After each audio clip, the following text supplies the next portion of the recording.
President Biden has signed into law a bill that requires all companies to prove that goods imported from China's Xinjiang region were not produced with forced labour.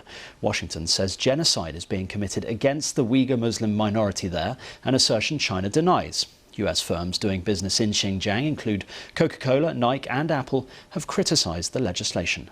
Well, Dr. Erkin Sidick is a Uyghur American and he is president of the Uyghur Projects Foundation. He joins me now from Los Angeles. Thank you for joining us. The vote passed unanimously. That's quite unusual in America. What effect do you hope it'll have? Yeah, we are very happy about this bill. It means that part of the Uyghurs who are currently being employed as forced labor workers in Chinese factories in East Turkestan will be released. So we are very happy about that. So you do think it'll have an immediate impact for thousands of people currently in forced labor in Xinjiang? Actually, it should be much more than that. My information tells us that more than 3 million Uyghurs currently are working as the forced labor workers in East Turkestan.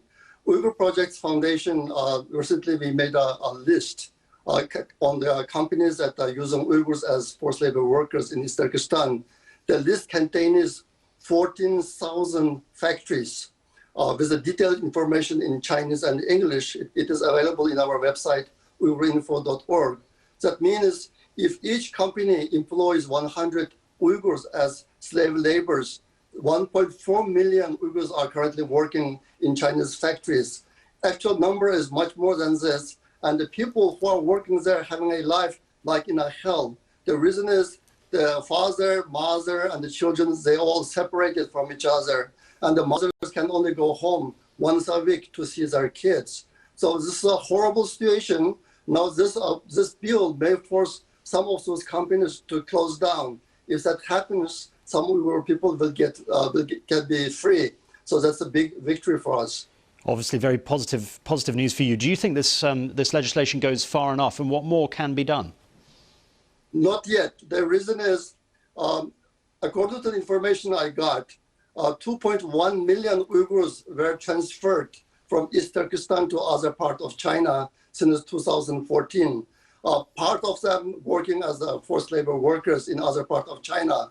Just about 12 hours ago, Luda Media, this owner, put out a video saying that some of those Uyghurs ended up in Hubei province, in the jails in Hubei province, who make products for America and the other Western countries, such as Levi's jeans. So we have a large number of Uyghur population working in other part of China. So the international community should come after them also.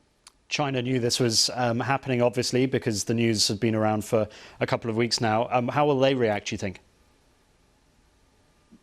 China, of course, China will not be happy. They're trying to hide information. One thing they are doing is they are arresting all the people who can send out information about the crimes the Chinese government is committing. I just got some information yesterday saying that the Chinese government arrested all the Uyghur college students studying at the various parts of China.